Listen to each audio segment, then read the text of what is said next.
English basic to advance. मतलब आज की इंग्लिश वोकैबुलरी का लफ्ज है कलाइडोस्कोप।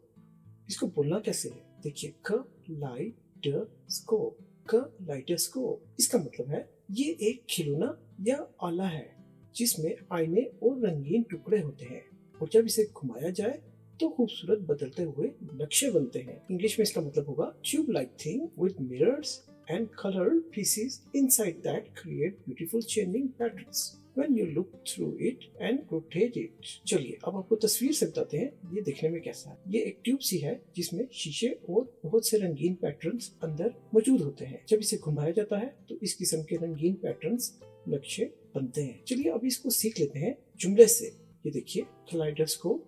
इसका जुमला है the child look through kaleidoscope and smile at colourful patterns. मतलब है बच्चे ने कलाइडोस्कोप में देखा और रंग बिरंगे नक्शों पर मुस्कुराया। नाज़रीन, आसानी से इंग्लिश सीखने के लिए हमारे English basic to advance YouTube channel पर एक बार जरूर विजिट कीजिए।